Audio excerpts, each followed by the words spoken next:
नमस्कार दोस्तों, आपने हमारी पुरानी वीडियो में देखा कि कल्कि भगवान ने कैसे अवतार लिया और कैसे देवताओं को मृत्यु लोक में जाने का आदेश दिया और कल्कि मंडल बनाकर उनके हरि भाव को प्रकाशित करने के लिए उनका आवाहन करने को कहा। कल्कि भगवान का अवतार होने के बाद देवताओं के बीच कुछ वार्तालाप हुआ। तो आओ दोस्तों, आपको देवताओं की सभा में लेकर चलते हैं। और हाँ, अगर आपने हमारे चैनल को अभी तक सब्सक्राइब नहीं किया है तो चैनल को अभी सब्सक्राइब करिए। आओ दोस्तों, चलते हैं देवताओं की सभा में। पहला देवता कहता है, हमारे सामने तो समस्याएं ही समस्याएं हैं, बड़ी उलझने हैं। तो दूसरा देवता कहता है, श्री कल्कि भगवान के चरण कमलों का स्मरण कीजिए, समस्याओं का अंत हो जाएगा, दुख चला जाएगा। तो फिर दूसरा देवता एक भजन गाता है।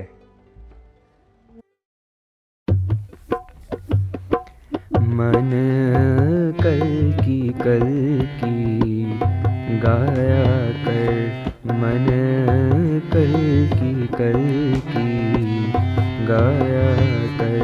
श्री कल्कि ही अब आएंगे, श्री कल्कि ही अब आएंगे। मन कल्कि गाया कर। जो दुखों के बादल छाए हैं, दिन अंत मन के आए हैं। दुख जाएंगे, सुख आएंगे, दुख जाएंगे, हाँ जाएंगे, हाँ जाएंगे, सुख आएंगे। तुम्हें नाथ स्वयं अपनाएंगे। मन कल्कि गाया कर। जो पापी पाप बढ़ाएंगे वो निश्चय काटे जाएंगे, जो पापी पाप बढ़ाएंगे। पृथ्वी का भार हटाने को अब भूमि भार हटाने को।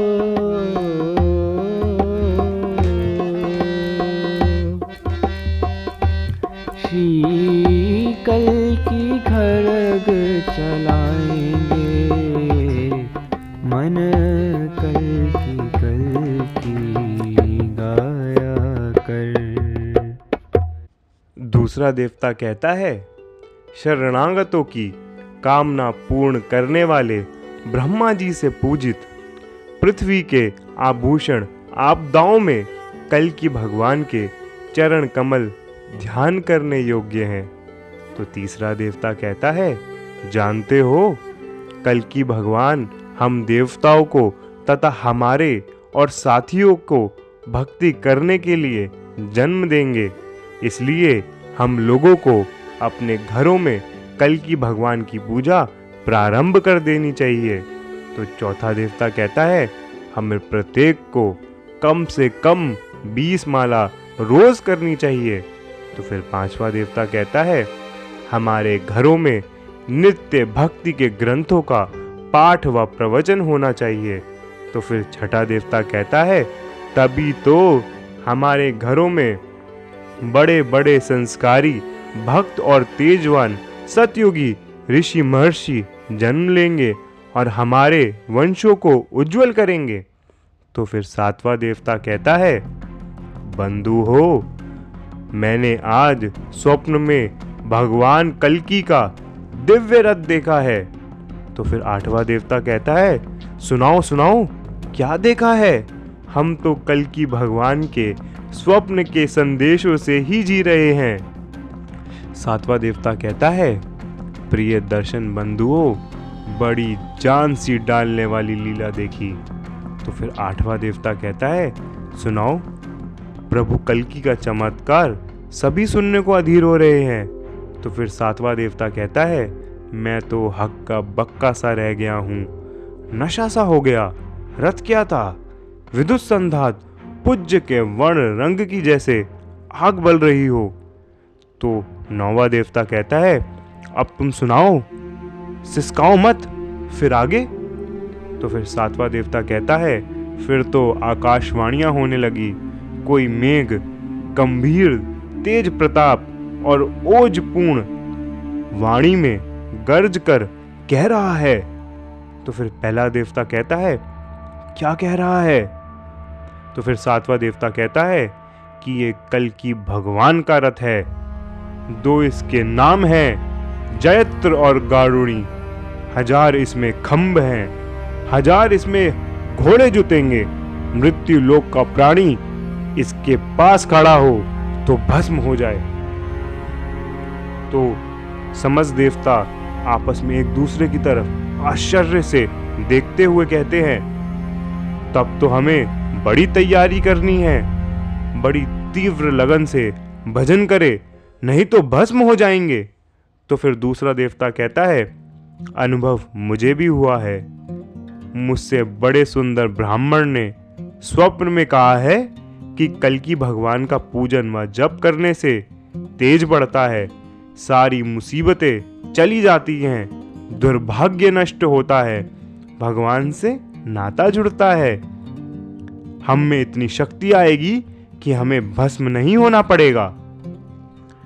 तो फिर तीसरा देवता कहता है, प्रिय बंधुओं, कल्कि भगवान ने कल्कि पुराण में कहा है कि बिना तिलक लगाए नहीं रहना चाहिए।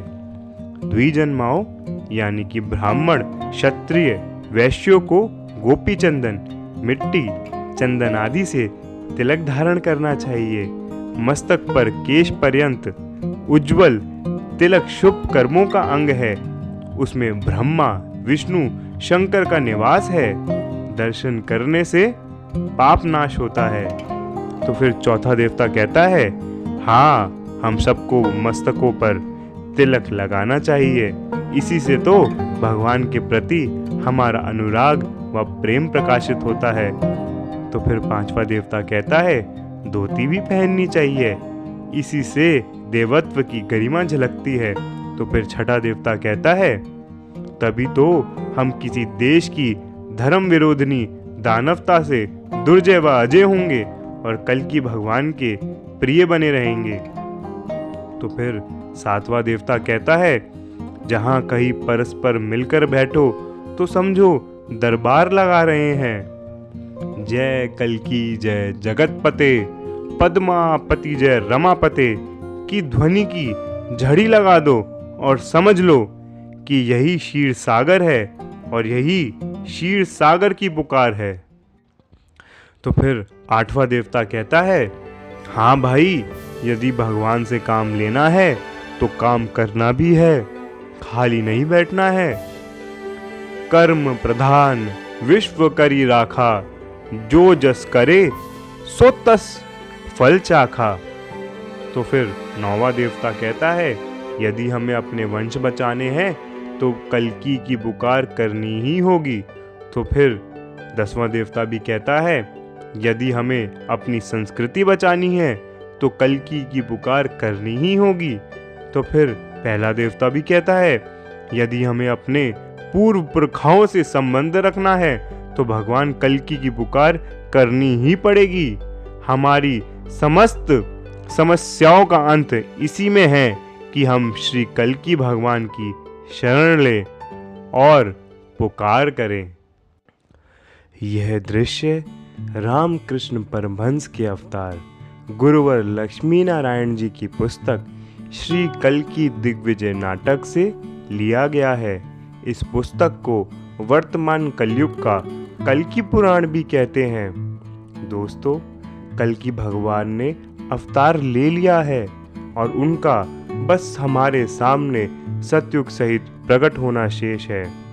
अगर आपको हमारी कही किसी भी बात पर संदेह है और आप कल्कि भगवान की इस कलयुग में हो रही लीलाओं के दर्शन करना चाहते हैं और अपनी लौकिक, अलौकिक, पारलौकिक कामनाओं को पूरा करना चाहते हैं, तो इस महामंत्र जय कल्कि जय जगतपते पद्मापति जय रमापते का कम से कम 108 बार रोज जाप करें और कल्कि भगवान से प्रार्थना करें कि वो आपका मार्गदर्शन करे और गौओं, विप्रों और भक्तों की रक्षा करें और सतयुग सहित प्रकट हो जाएं।